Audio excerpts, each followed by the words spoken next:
Good afternoon, everybody. It's a great pleasure to introduce Dr. Andrew as our speaker for the UK Kempner seminar.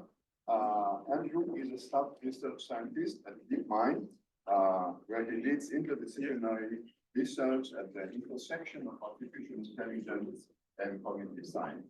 His work aims to endow AI systems with the flexibility and generalization capabilities characteristics of human cognition, as you see here, and things of that. Andrew earned his PhD in cognitive science from Stanford University in 2020, working with James McLennan as part of the Center of Mind-Brain Computation and Technology there. His dissertation titled Computational Framework for Learning and Transformation of Task Representations, which was honored with the Cognitive Science Society the National Dissertation Prize in 2021, recognizing its interdisciplinary impact. Another scientific contribution is the development of meta mapping, a computational framework that enables models to adapt to novel tasks by transforming learned task representation, allowing zero-shot generalization and transformation of information in one task to another. Another important work of Andrew is the work with our friend Surya Ganguly, where they developed an analytic theory of generalization in deep linear neural networks, and some of you may know that we love deep linear neural networks. Andrew's research extends to understanding how environmental factors influence systematic generalization in agents, and more recently, also about the ability of language models, exploring how they can learn from explanations and exhibit reasoning patterns similar to human. So Andrew's interdisciplinary approach, combining cognitive psychology, theoretical neuroscience, and machine learning, positions him at the research aim at creating AI systems with human-like understanding and adaptability. And I really think that this neural cognitive AI is the future. So with this, let's welcome Andrew. For that very kind introduction, let's see if I can live up to that. The future of neurocognitive AI. Okay, so today I'm going to tell you a bit about rational analysis of language models, and I think like a lot of my work, I work on a bunch of different things, as you might have gotten from that introduction. And then at the end, I try to tell some post hoc story about like how it all makes sense and fits together. So we'll see if you believe this post hoc story or not. Even if not, I hope you'll find the results interesting. So the motivation for this work really comes from the fact that there's all these cool language models out there. And as Han mentioned, during my PhD, I worked on how you could get models to adapt to tasks zero shot. And then towards the end of my PhD, GPT-3 came out, and I was like, wow, this model can just adapt to tasks. I didn't need to do any sort of fancy task re-representation thing for it. How could it be doing these kind of behaviors? And starting from there, I started to get interested in just what kinds of things these systems learn and why. And that's driven one of the main streams of my research in the years then, I think. So obviously, I'm not the only one who's been interested in language models. There's been a lot of discussion, both in the academic literature and on Twitter, about what these models can and can't do, whether they have capabilities like reasoning and planning and things like that. And what I'm going to try to argue for in this talk is that some of the tools and perspectives from cognitive science can be useful for bringing understanding to some of these questions. In particular, cognitive scientists have spent a lot of time thinking about how to sort of use careful methods to isolate and understand the capabilities of systems, compare them between systems that are very different, and how to make sense of those capabilities and how they could stem from underlying processes and sort of mechanisms. And in particular in this talk, the theme I want to focus on is this idea of applying rational analysis to understand language model capabilities and failures. So rational analysis, if you haven't seen it, is essentially about trying to interpret the behaviors of some system as rational adaptations to its sort of ecological situation. So this was originally proposed to make sense of why humans could do sort of like heuristic bias things and why this might be. And essentially, there's many cases where you can show under certain assumptions that those kinds of human behaviors could actually be a rational adaptation to either just the environment as it might be for humans sort of evolutionarily, or the environment together with perhaps some computational constraints on our capacity. And so essentially, a lot of the works that I'm going to talk about today, you can see as analogously, we're effectively asking, could something that the language model does, whether it's something good or bad, whether it's a case where the model fails in some unexpected way, or whether it's a case where the model does something that we're really excited about, something surprising, could we interpret this as a sort of rational adaptation to modeling the training data very well?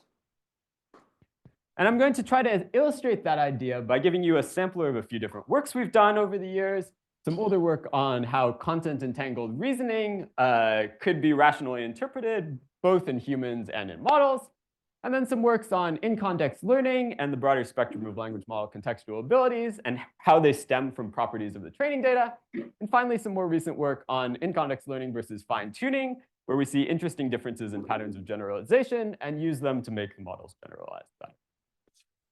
So I'm going to try to cover a lot of ground in this talk.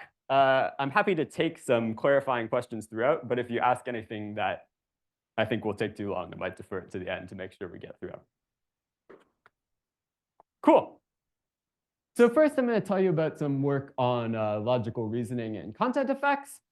And this is work that we published last year, I guess. And just to motivate this work, I want you to think for a second about what reasoning is. Well, if you go on Wikipedia and you look up reasoning, you might start to look through the sentences there and find that it has something to do with logic, maybe something to do with humans, and maybe you would conclude that, oh, reasoning is some uniquely human capacity for applying logic to solve problems. But as those of you who have read any cognitive science over the last 30 years or so will know, there's been a long-standing debate about the extent to which humans are or are not logical reasoners, sometimes called the rationality wars. And essentially, you can see this debate as falling onto a spectrum of perspectives from people who think that humans are really doing like perfectly systematic abstract reasoning to people just doing some pile of tricks that kind of averages out to the right thing most of the time. And one key feature of debate is this idea of abstract logic versus the effects of content on reasoning. So of course, logic itself is independent of content. If I give you a proposition like if X, then Y, whatever that proposition refers to, you can draw certain conclusions like the contrapositive from it. However, and the nice thing about that is that if you have a system that is reasoning just using logic, you know that system will be perfectly systematic, right? Whatever it's reasoning about, it will arrive at the same conclusion. So the question is, do humans actually exhibit this kind of abstract, systematic logical reasoning? Well, I'm going to show you two examples from the cognitive literature that sort of question this assumption. So the first is that people judge logical arguments by their content, not just by logic. So this is a classic cognitive task where you give people sort of syllogisms, these simple arguments, and you ask them about whether the argument is valid, logically valid. So for example, if I give you an argument like this, all students read, some people who read also write essays, therefore some students also write essays, then is this argument valid? Maybe it's not obvious right off the bat, but if I give you an exactly logically equivalent argument, but with different content, like all students read, some people who read are professors, therefore some students are professors, because the content of this problem is different, it suddenly makes it easier to see that there must be an error in the logic of the argument, right? And indeed, if you look at, if you give some average people this kind of problem, and if you ask them whether the argument is logically valid, for example, you'll find that when the conclusion is believable, almost all the time people will say that the argument is valid, regardless of whether it actually is. But when the conclusion is unbelievable, it makes people think more carefully about whether the argument is valid or invalid. So people can be sensitive to logic in these kinds of problems, but they're also strongly biased by the content in how well they use that. But content isn't only a bias, it can also facilitate our reasoning in certain situations. So for example, this is the Wason selection task, which you may have seen. So you give people a problem like this, where there's cards that have numbers on one side, colors on the other side. And you give them a rule like, if a card has an even number on one side, then it must have red on the other side. And then you ask them the question, which I'm going to ask to all of you, which cards do you need to flip over to check if this rule is being followed?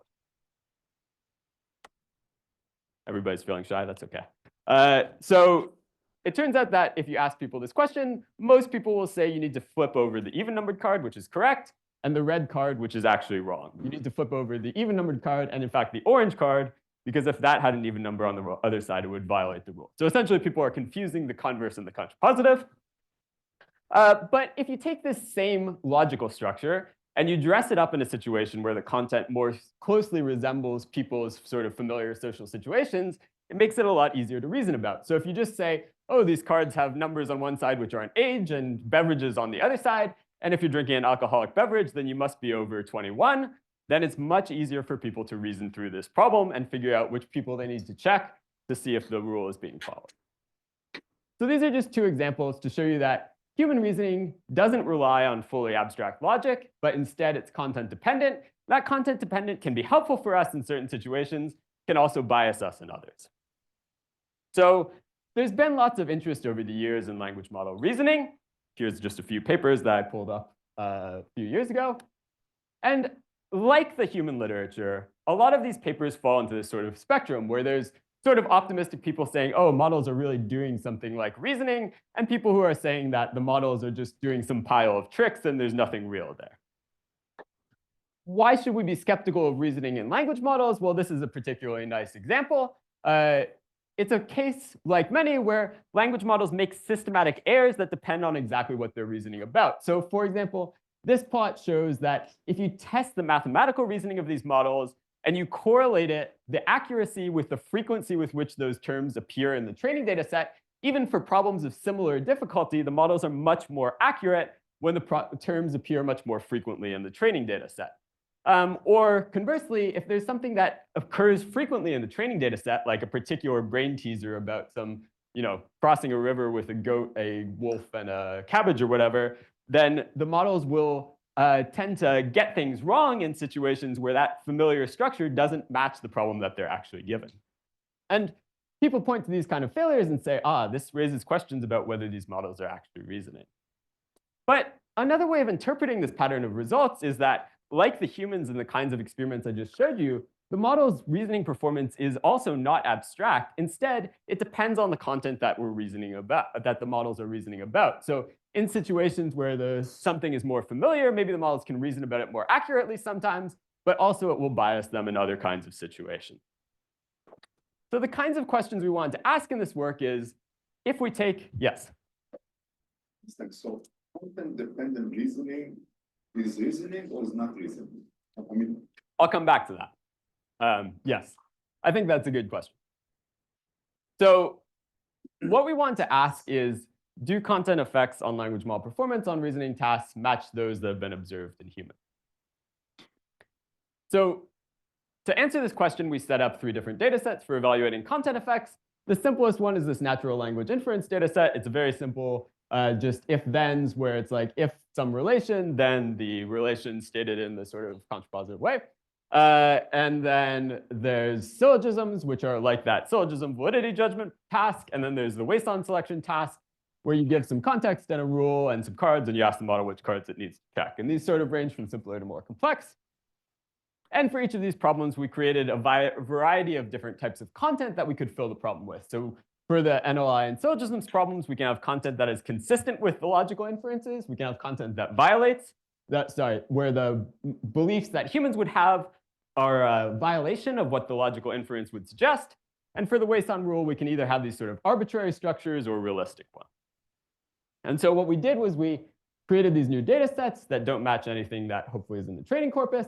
And we tested, we ran a comparative experiment where we tested both humans and language models on these tasks. So I'm going to show you. Actually, was the wording of the question? Which questions? Yeah. So the wording looked more or less like this. Endorse, but what did you ask them to endorse? The humans or the models? Both. So so we gave some instructions, which you can see in the paper, but so for the NLI tasks, it was just which continuation of this sentence is correct. For the syllogisms task, it was, is this argument logically valid or invalid? And for this task, it was which we gave them, for the humans, actually like check boxes next to the cards, and it was like which cards you needed to check to ensure that the rule is being followed. So for the NLI, the wording of the question doesn't really exclude that they could bring in their real world content. Yes, that's true. And so, like, you know, if they're interpreting the problem that way, presumably they would get the content, the consistent problems right, and the violate problems wrong. But I'm just saying, right and wrong here is ambiguous based on the wording of the comment. That's true. Fortunately, what you'll see is that on the NLI task, people are behaving pretty consistently. But yeah, it's a good point. So I'm going to show you the results on a plot that looks like this, where on the vertical axis, I show performance when the content matches the logical answer. And on the horizontal axis, performance when the content conflicts with the logical answer.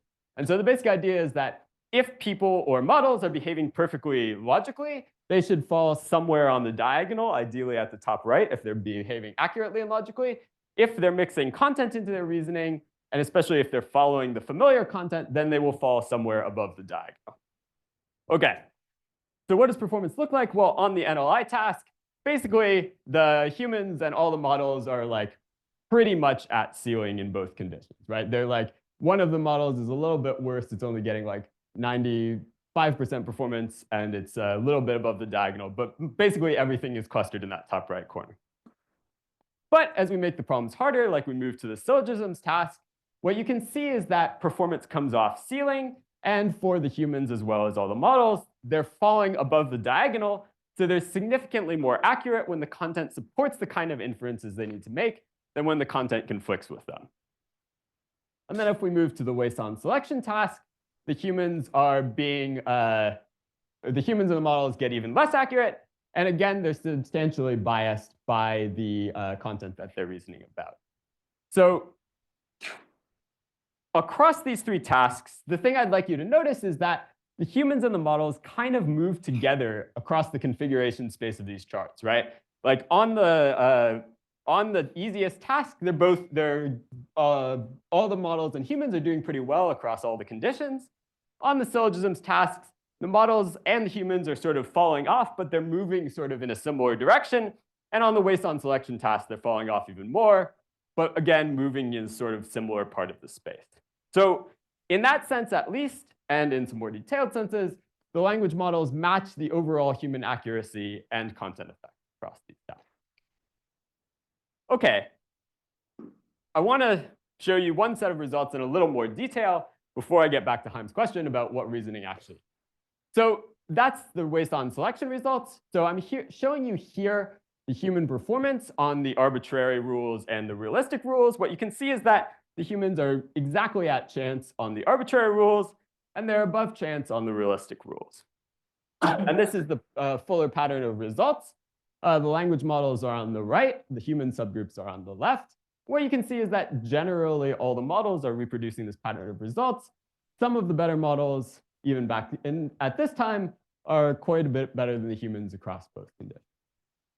But the interesting thing I actually want you to look at here is the human performance, because you'll notice that I split the humans into two subgroups here, a fast and a slow subset. And the reason I did that is because the time that the humans actually spent solving this task is strongly correlated with their accuracy on the task. So this is a logistic fit of like, according to the time people spend on the task, how likely are they to answer it correctly in the arbitrary and the realistic conditions. And what you can see is that for both conditions, people really have to spend a long time on the task to have any reasonable probability of getting it right. So one of the things I think is important to take away from this is just that if you take some humans on prolific, we even tried bonusing them for performance on this particular question, and it didn't really help. They're shockingly bad at reasoning through even these allegedly easy realistic Wason rules, unless they spend like 3 to 5 minutes on it. So I think one thing you should take away from this that I certainly learned from this paper is that you should evaluate humans on your tasks, even if they seem easy to you, if you want to compare them to models, because you may find that the humans are failing on things that you would think were quite easy because you don't have the best prior over human behavior. Okay, there's a lot of other interesting parallels between human and model behavior, for example, in reaction times and log probabilities, as well as some interesting divergences in error patterns, for example, on the Wason task. I'm not going to talk about that today because I want to talk about some other things. But what I do want to say is to get back to your question and ask, what is reasoning? So as I said, there's been a sort of debate in both the human and language model literatures about the extent to which these systems are capable of reasoning or just a pile of tricks, right? And what I want to try to say is that this is kind of a false dichotomy, right? So for both language models and for humans, at least on the human side, we've known for a long time that there are multiple factors that go into their performance on some ostensible reasoning task. There's logic, which probably influences some of their performance, and there's also the content that they're reasoning about. And what I want to try to convince you of is that this could actually be the rational thing to do under some assumptions. And this is where one of these cases where this idea of rational analysis comes up. So for example, if we suppose that logic is consistently valid, but is kind of hard, so you only get the right answer 85% of the time when you sit down to do a logic problem, but relying on the familiar content is easy, and it gets you the right answer 95% of the time when the content supports the answer, 0% of the time otherwise. If we just assume that the familiar content is more common in the training distribution or in the kinds of situations that humans encounter, which is of course what makes it familiar, then you just work through some simple Bayes rule math, and you'll find that by integrating both logic and content, you will get the right answer much more often than by just using logic alone, right? So in some sense, if you're at all unreliable about using the logical features, it is the rational thing to do to integrate the other features that could help you to correct those errors and arrive at the right answer more often in expectation. So of course, you might ask me, well, if this is the rational thing to do, why are some humans so good at not mixing the two and getting things logically right? Well, my interpretation would that be because formal education shifts the training distribution and thus changes what solution is optimal. And indeed, there is at least associative evidence that if you put people through more math education, or people who have been through more math education tend to do better on things like the Wason selection task. And that's also the case for what makes models better, if not still great, at doing reasoning type tasks, like the things that for a few years ago or now people do to make models better at math or reasoning is just take a bunch more math or reasoning data where the content is less predictive, where there's less things to rely on other than logic, and then just pass that through the model. Sorry, Andrew, Yes. There's some hidden premise there about really, if Yeah. you're completely unbounded, then the breaking you always give the exact logic way. Yeah, so I don't know exactly how to specify that limitation formally. I snuck it in there by saying if you get the right answer by logic 85% of the time.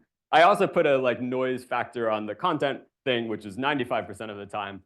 But it is the trade-off between those factors. So I guess what you be more precise, what you mean is not getting the right answer 85% by logic.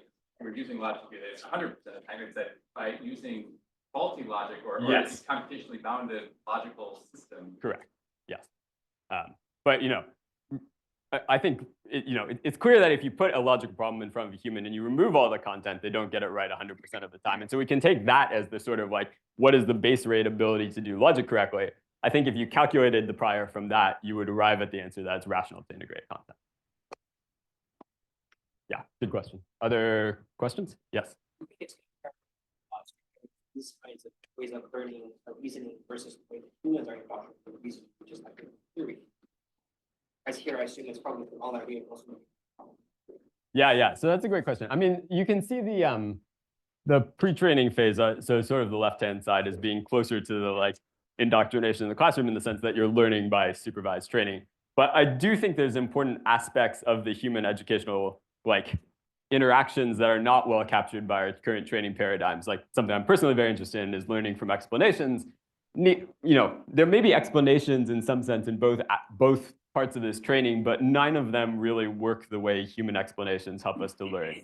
That is something that I think is a very interesting direction for further research, and one of the reasons that this problem isn't fully solved. Any other questions? Yes. For the human experiment, if I understood right, the thinking fast people on the arbitrary content task had worse than chance performance, significantly, the error bars were even. Yeah. Do you know what's going on with that? So there's a pretty well-established pattern of what I told you what the common error is on these tasks briefly, which is this matching error. And most of the humans do exhibit that error more so on the arbitrary patterns.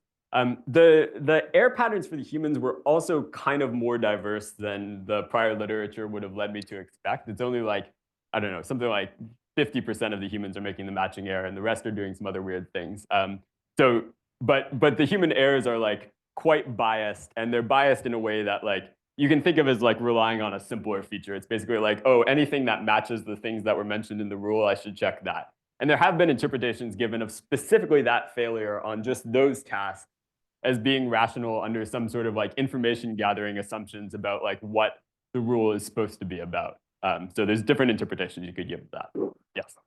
Question, first of all, so the rationale that you were saying that gains and optimals bind them. So is it something that you can actually test with the empirical data on you? How often they make mistakes on this? Yeah, so I mean, I guess I don't have the final piece of data I would need to test that, which is just which I don't quite know how to set up the test, which is how often, if we took away the content, I mean the logic part, how often could content alone give you the answer? I don't know quite how to frame the problem to answer that question, but I do have the piece, because we have this, I didn't talk about it, but we have these logic problems where it's just reasoning about nonsense words. So we take away all the content. And I can tell you that the human accuracy on those problems is worse than on the ones with content, where the content supports the answer, suggesting that at least in that case, the content supporting the answer is giving them some advantage over what they would get from logic alone. But it's not exactly, it would be nice to have the other piece, and then we could see if they're actually doing some Bayesian integration of the two. It's about this match problem of optimal. So there are two aspects. One is that maybe, when you say educating humans on math and so on is kind of training them to be more accurate and the logical aspects of it. But the other one is that in math problem, there is less content. Yeah, I mean, I think that's one of the ways that you kind of train them to be more logical, right? Because they have to solve a lot of problems where you've stripped away the content. But it's a different kind of content too. So there are train a language model of a human to be better in math. Will it make them also better in problems where there is? I mean, would there be less independent on content even when there is a content? Yeah. So I mean, is common sense reasoning by not focus more? Yeah. So it's a very good question. So I can't fully answer this. There are some studies in the human literature that look at things like how does training in other domains, training in math, generalize to reasoning problems in other domains, for example. And the results are kind of mixed, and it's hard to, there's a bunch of confounded factors that are hard to control for. But generally, the associative pattern is that there's some improvement, but it's weaker than what you might hope for. It's not someone who's a mathematician is getting reasoning problems that are dressed up in another way right 100% of the time. But yeah, there's a lot of confounds that go into that, so I wouldn't read too much into those. Cool. Yeah. So the next thing I want to talk about is in-context learning and some of our older and more recent works thinking about how various contextual abilities of language models could come from properties of the training data. So the inspiration for this work started with, well, what got a lot of people excited about language models, which is the fact that they can do this sort of few-shot in-context learning. You give them a few examples, for example, of a mapping from English to French, And then if you give them a new English word, they'll tend to map it into French. And the explanation that the original few-shot learning paper gave, and the kind of explanation that we think about a lot in this case, is that there's effectively a kind of implicit meta-learning going on in this setting. That you train models on this broad distribution of documents that have, a variety of shared kinds of structures across them in some outer loop. And then within each of those documents, the structure within it can help you to predict better what's going to happen later. So there's some sort of repeated chunks in the document, there's some sort of academic format which follows known conventions. And the model effectively learns through this outer training across many documents with shared structures how to adapt to the properties within a document to get lower loss.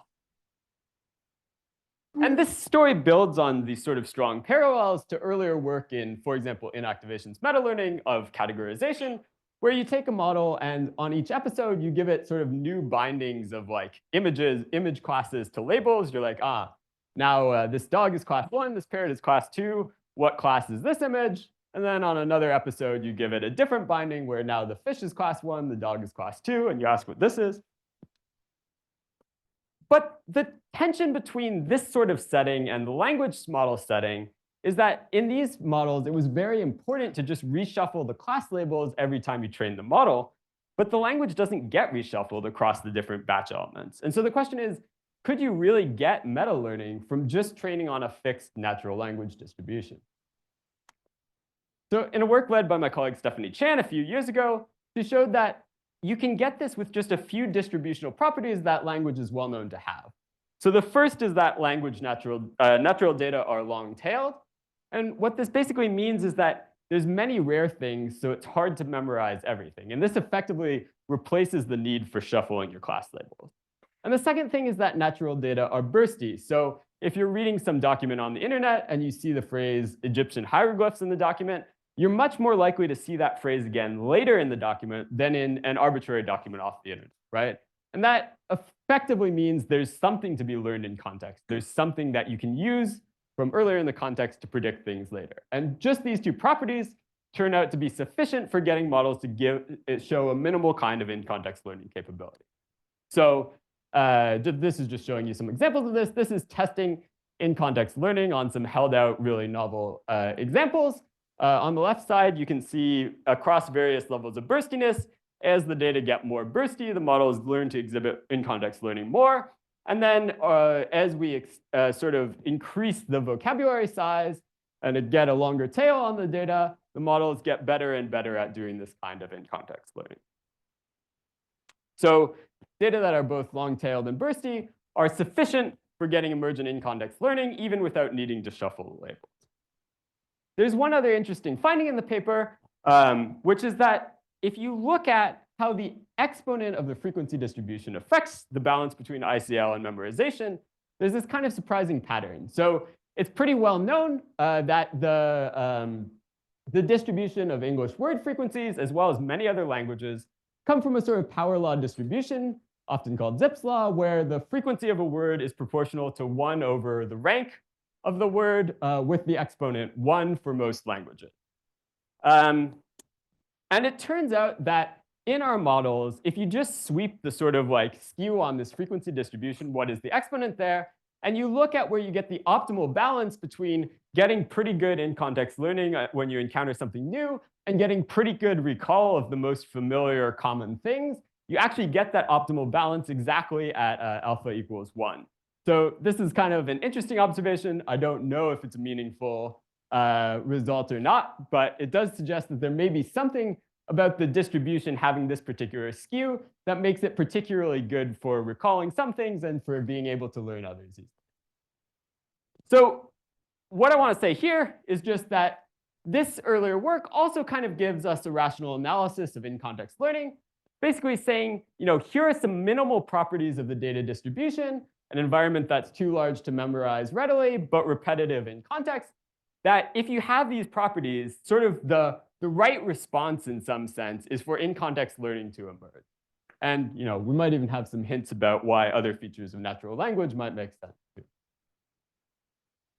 Okay, so that was work we did a few years ago, and along with our work, and since then, there's been a lot of other work looking at this kind of few-shot in-context learning. And in fact, there's been so much of this work that more recently we've been asking ourselves, is the field as a whole fixating too much on this kind of few-shot supervised in-context learning? So the reason we ask that question is because language models do a lot of other things that are interesting and don't fit into this pattern. So even in the original few-shot learning paper, they had this instruction at the top, and you can get models to do pretty sophisticated things just with instructions, or with this sort of role play type prompts, or with like random labels on the task, or without labels at all, or with explanations. And also the models can do other things like adapt to time series data surprisingly well, or even do sort of like higher kinds of meta adaptation in context. And so the question we wanted to ask is, can we make sense of these many other kinds of in-context adaptation with a similar kind of meta-learning account of how properties of the data could give rise to these?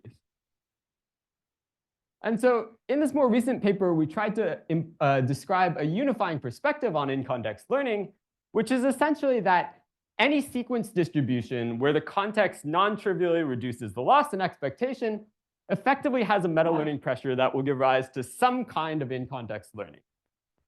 So this is like, in some sense, kind of a deflationary definition, which says almost anything the context can do for you is a kind of in-context learning. But we also think it's useful because it allows us to see how this kind of in-context learning that's been studied a lot fits into the broader distribution of model capabilities. And just to give you a sense of that, so the few-shot supervised case from this perspective is just adapting to a particular kind of dependency structure in context where you have these sort of parallel analogous relational dependencies between different inputs and outputs, like English to French occurring many times, and the model sort of adapts to that relational structure in context. But looking at it from this perspective, there's actually much simpler linguistic patterns that mirror some of these kinds of dependencies. So there's these well-known things like parallelism, or even just coreference that you see kind of in natural-ish text like this.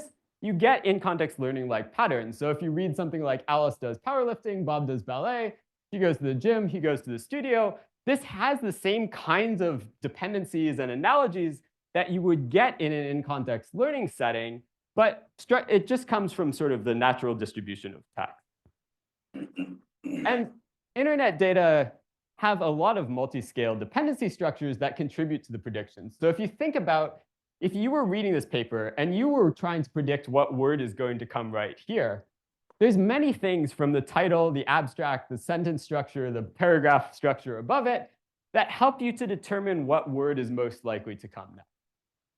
And so what we think is that instead of focusing so closely on just this kind of few-shot supervised in-context learning, we should see it as part of a much broader spectrum of strategies for adapting to context, which overlap with the more basic linguistic capabilities of the model. And this maybe tells us why it's rational for the models to arrive at this kind of in-context learning capability as a function of just having seen enough language data. So I think this perspective can be useful also for interpreting cases where the models fail. Like there's this pretty interesting, well-known example where if you flip the labels on a task, often the models will still get the answers right. So it's not like they're learning the task in context, they're just recovering that. But of course, seen from the perspective of like trying to rationally analyze why models arrive at the answers they do, we can interpret this as, well, there's multiple reasons that the labels could be flipped in the prompt. One is that it's actually a backward task, but another is that there's just human errors in the examples. And by trading off these two factors, you may actually find that you make better predictions on the natural data distribution if you assume not all flipped labels really point to a task going the other direction. But the more interesting thing, I think, about seeing in-context learning from this broader perspective is that, at least for me, it changes the way I think about what in-context learning is for and how we should evaluate it. So it makes me think that we should see in-context learning, we should study in-context learning from the perspectives of all the kinds of ways that information could be learned in context, from not just examples, but instructions, graphs, all the other kinds of things you could present, and all the kinds of ways that information could be tested, not just giving a new example and seeing if the model gets it right, but asking the model to make abstractions, asking queries about the information that's learned, and so on. And it also makes me think that we should look more is specifically at the mechanistic interactions between these different kinds of learning. Because, for example, there's been a lot of study of the circuits that give rise to particularly this few-shot supervised in-context learning. But of course, when models perform tasks from instructions, it's very likely they're using circuits that overlap in part with the circuits they use for performing tasks in other ways.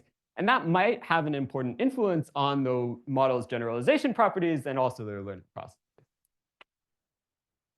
So just to point to two examples that might point to this, there's been a couple of interesting papers that came out recently showing that there's really interesting mechanistic transitions between different kinds of in-context learning in models over training. So this nice paper from some of my collaborators shows that you get this sort of like simpler solution and an in-context learning solution. The simpler solution actually helps with the learning of the more complicated and generalizing in-context learning solution, but then it eventually outcompetes it in some data regimes as well. And some work from Kaio Yin showed that this kind of in-context learning circuit can transition to another kind of in-context learning circuit at other points in training. And so these are just two illustrations of the fact that the circuits in these models can have complex development trajectories that involve learning from various kinds of context structures. And so by focusing our research on just a particular simple kind of context structure, we might miss a lot of the important details about how real models get to the real capabilities they have.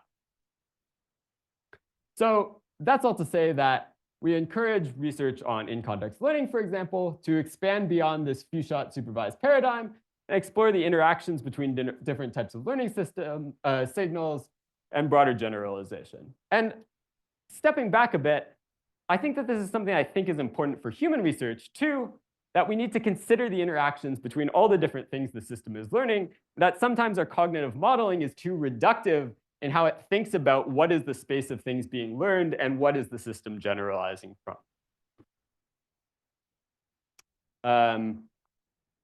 Are there any questions before I move on? So what should they do with this? So for cognitive science or for machine learning? Yeah. So for cognitive science, well, so Wilka and I wrote a paper together called Naturalistic Computational Cognitive Science, which advocates for the idea of studying behavior in more naturalistic settings. And I think that's one of the things that we should be doing. But like from the modeling perspective, I want to advocate for models that like considering the diverse set of data factors that might contribute to model performance. So for example, in the like syntax learning and generalization literature, there's some really nice work now showing that if you train a model on data that is diverse in sort of some ways, you get better generalizations to syntactic structures than you would if you train that model on simpler data, even though the factors that you're varying aren't necessarily the factors that linguists would have thought would impact the linguistic generalization of this type. So I think this is just an illustration of a broader principle that like the way that systems generalize depends not only on the factors that we hypothesize will affect their generalization, but also on a lot of other details of the data distribution that we don't fully understand. And so by doing our experiments only in simplified settings, whether modeling experiments or human experiments, we may be missing some of the important factors that affect the generalization. So like for people who are studying human language and human language acquisition in particular, I guess, you're advocating that we should sort of look for other sorts of structure in the natural language distribution that I've been looking at that isn't as obviously related to things like that.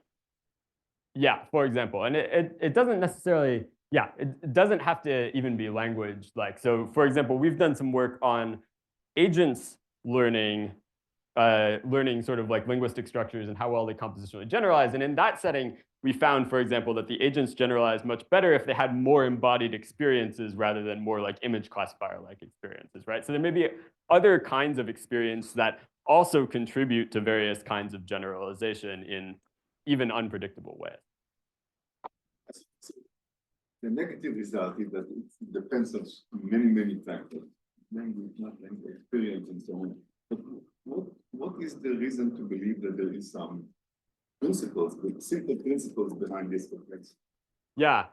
So, I mean, it could be the case that there aren't, right? But I tend to be optimistic that, like, you know, in studying things like language models too, like in studying these complicated systems, we often find that we can reduce to like explanations of their behavior that are like, well, you just need these two properties to get in context learning, like long tail data and bursting, right? Or you can come up with explanations of like why models are biased in certain ways based on other properties of the data. So I think that it's often the case that you can reduce down from a more complicated system to achieve more reductive understanding. But I think the inferences can be biased when you try to, like, if you make that reduction incorrectly. So I think what you want to do is you want to ensure that you have a sort of like space of models that spans from like, here's the real behavior that we're interested in, to like, here's the minimal stripped down example, and ensure that you get consistency across all those scales to be confident that the reductions you're arriving at are actually faithful to what's going on in the real. Yes. Mentioned that the in-context learning probably originates from a data set where the context doesn't matter. And the reverse problem I was thinking is that have you thought about, or has anyone thought about the idea of how context is determined? The inverse problem on I want to learn something, but what about the context? Can I modify my context better? And do LLMs do something that's similar to that? We're asking it. Yeah, I mean, that's an interesting question. Like, I think there's, lots of different angles I could give on that. One is just that like the sort of chain of thought reasoning type things are a way of like getting the model to modify the context in order to get more accurate answers, right? So you can definitely do things like that. But actually, this is maybe a good segue into talking about my next topic, which is about the differences in generalization you get between context-based reasoning and fine-tuning based reasoning. So this is a new paper we put on arXiv fairly recently about the generalization of language models from in-context learning and fine-tuning. So the motivation for this work starts from this reversal curse paper, which many of you have maybe seen. And in this paper, they showed that you get these really shocking failures of generalization from language models after fine-tuning. So the way they set it up is that they fine-tune language models on statements like this one, so-and-so is the director of this movie. And then they just evaluated the model in two different directions. First, they asked, who is this person? In the same format that the model was presented with, it can easily output what movie they directed. But if you ask the question the opposite way, if you ask what person directed this movie, the models totally fail. But if you think about this in the context of what I told you earlier in the talk, I showed you these simple natural language inference questions that are just a reversal of relation, and the models were all at ceiling on these questions. So what's going on? What's the difference between these things? Well, one of them was evaluating how the models generalize from fine-tuning, and one was evaluating how they generalize in context. So the question we asked in this work is, do the model's inductive biases for generalizing from fine-tuning differ from their inductive biases for generalizing from in-context learning? And this would be kind of an interesting thing because, for example, many of the works interpreting in-context learning in the models have tended to say, oh, well, in cases where gradient descent would be the right thing to do, the models are approximating gradient descent in their in-context learning. However, this seems to be a case where gradient descent doesn't do the right thing, it doesn't generalize, but in-context learning still does. So the question we asked in this paper is we did some controlled experiments. We took a pre-trained language model. We took a brand new data set that we've constructed, well, various data sets that we or others constructed to have some content that the model wouldn't know about. And then we just compared two different ways you could incorporate this information into the model. One is you could take the model and you could fine-tune it on that data set. The other is you could just concatenate the data set and put the whole data set in context. Right? So we're making a data match comparison between these two different methods of learning, and we're just going to ask how well these systems can generalize to various kinds of inferences from the data. And what we find is, for example, this is the reversal curse data set. We replicate the results from the prior work that a fine-tuned model just doesn't get the reversals at all. But if you do in-context learning, the model gets it like 98% of the time. And this is with the whole data set in context, not just the relevant information. So there's this really huge gap between the kind of generalization you get from fine-tuning and the kind of generalization you get from in-context learning. And this is also true for other kinds of inferences you can make from the data. So for example, if you train the model with some sort of like syllogistic-like structures and you test the model on conclusions from that you could draw from those premises, what you can see is that a fine-tuned model does a bit above chance on these structures, but in context learning does better. Certainly not at ceiling anymore, but better. Okay, so it turns out that in context learning can actually generalize better in some cases than fine-tuning. So why might this be? Well, I think the story is fairly straightforward, actually, and it relates to everything I told you before, right? It's actually a fairly common context structure in internet data that you see something stated one way in a document and you see it stated a different way later on, or that you see sort of like logical inferences chained together to yield conclusions. And these are all the kinds of things that are very helpful for reducing your loss in predictions in future parts of the context, right? So in some sense, it makes perfect sense that the models would be able to do this in context. So what we asked in the paper then was, well, if the models are good at doing this in context, could we use this to make the models generalize better from fine-tuning? We did this in just about the dumbest way you possibly could, which is take the model, take your fine-tuning data, make a bunch of inferences from it, add that to the fine-tuning set, just use it as a kind of data augmentation, fine-tune the model on that augmented data set, and evaluate. Does that make sense? Yeah, and it turns out that if you do this, it generalizes as well as in context learning or even better. So on the reversals data set, it's even closer to ceiling, and on syllogisms, it's getting a little bit better than in context learning. So if you have some fine-tuning data, whoops, just using in context learning to augment it can improve the models generally. Now, the more theoretically inclined of you might ask this question that my colleague David Fahl asked on Twitter a few years ago, which is, isn't this theoretically impossible? Did we just get some information from nothing here? And the answer is that no, we didn't, right? The information there is already like implicitly contained in the data set, but it's not easily accessible from the data set. And you're effectively spending compute to make that answer, that, for example, the conclusion of the syllogism explicit, to make it explicitly stated in a way that will be easily accessible, that will be cached for later use, as Sam might think. And this is very in keeping with arguments well made. Both Tanya Lombroso had this nice paper on learning by thinking in natural and artificial minds, and sort of more theoretical work on usable information under computational constraints. Yes? These are examples that the base model failed, pre-trained model failed. Yeah, so we... It failed because of there is no, if it's reasoning like this, then how come the base model failed? Well, so that's a good question. So for the reversal curse data set, and for our data sets, like they're constructed to be, well, the reversal curse data set, if I remember correctly, is actually real facts that the models just don't know. But our data sets are really constructed to be totally held out. So we can create entirely novel knowledge structures about sort of nonsense entities. So we know they're not in the training data, and that's why the models fail at them. But the purpose is really just to have a controlled experimental setup where we could test how the models generalize in these different cases. The test may not be, the test may be, the rule is implicit already in the base model that there is some, it's not accessible. I mean, the question is whether it is learning a new rule or just make the system better access information that is already in the base model. So, I mean, I think that this is like, so I think that it's not learning a new rule, it's just making the information more accessible, right? And the reason that I say that is that like, we know that so after fine tuning, I didn't show you these results, but for example, on the reversal task, the model can answer the forward questions 100% of the time. It's perfect at that, right? That's basically close to the train set, just slightly rephrased into question format. And we know from the in-context learning work that the models can do this stuff in context like basically 100% of the time. So, right? So it has all the pieces that it needs to solve these problems. It's just not putting them together when it's asked the question in the reverse direction.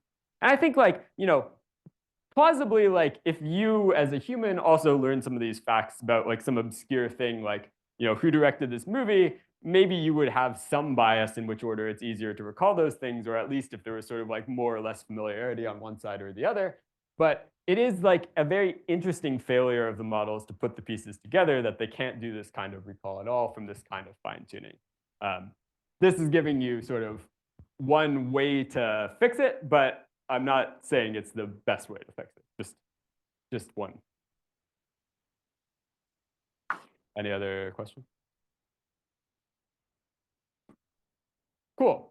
Yeah, so this is an example where some kind of, in scare quotes, thinking or in-context inferences can make something explicit that was implicit in the data, and thereby can improve generalization. So with that, I think I actually got through everything I wanted to talk about today, but I'm happy to take some more questions after I do a short reflection. So told you about sort of 3 or 4 works today on how content entangled reasoning kind of there are some parallels between humans and language models, and you can interpret these as rational under some assumptions about how accurate the different kinds of reasoning are. How in-context learning and the broader spectrum of language models' contextual abilities can be interpreted as sort of meta-learned adaptations to the training distribution, and how this points to ways that ICL might generalize better than fine-tuning, and that we can therefore get the models to generalize better by exploiting their in-context reasoning ability. And stepping back, I think all of these, in some sense, illustrate ways that rational analysis can be useful for understanding and improving language models' capabilities, for making sense of these capabilities as sort of rational adaptations to just trying to reduce the loss on the training data as much as possible. You can get sort of like interesting behaviors out, like having content get entangled with the reasoning, having in-context learning capabilities that generalize, and understanding why those in-context learning capabilities might generalize in a different way than gradient. So with that, I'd like to thank all of my collaborators. Stephanie Chan, who co-led the in-context learning works, Ishita Dasgupta, who co-led the reasoning work, Arslan, who co-led the most recent work, as well as Felix, who inspired a lot of these works even after he wasn't around to work on them. And thank you all for listening.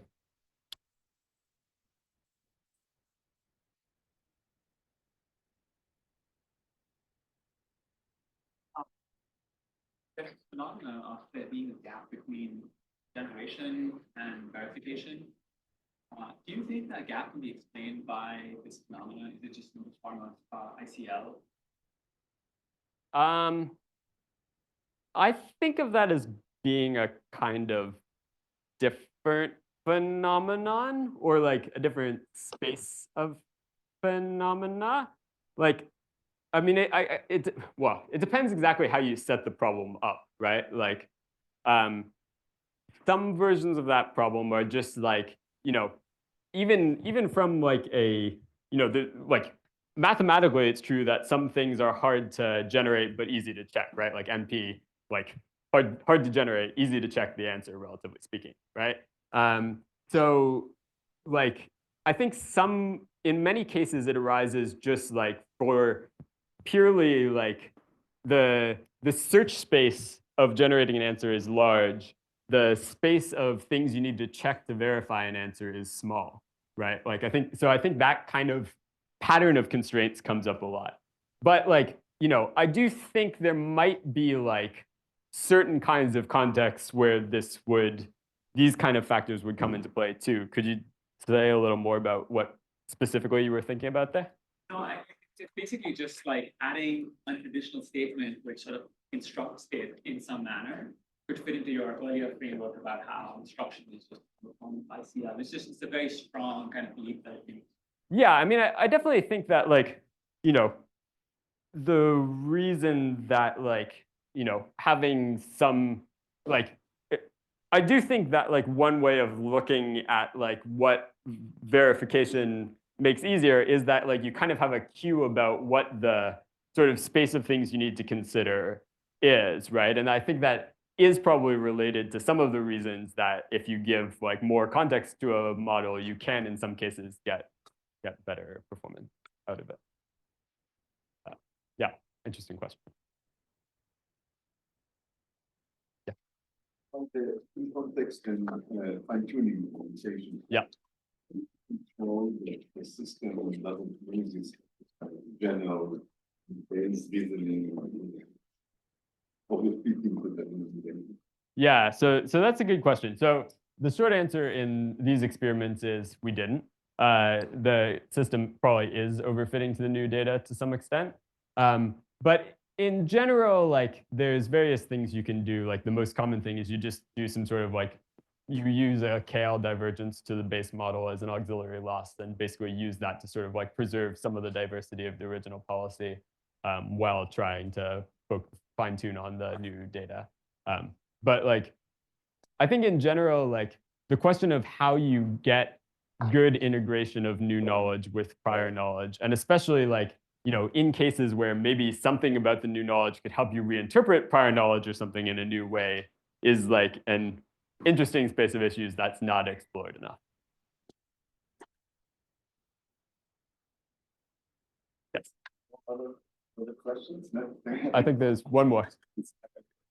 So I was wondering, reversal torus intriguing phenomenon, but from the same group, there was the out of context reasoning phenomenon, which is basically the same thing, fine tuning some fact, but like generalized completely out of in completely novel context. But there was also not generalizing even just in the opposite direction. Especially from the perspective you're taking over here, how do you reconcile these? Yeah, I mean, I need to think more about that too. Like, I think there are certain kinds of patterns that I think lead to make the contextual out of context generalization easier, which is that like basically if you're sort of like forward chaining associations, you can get some out of context generalization. So actually like in the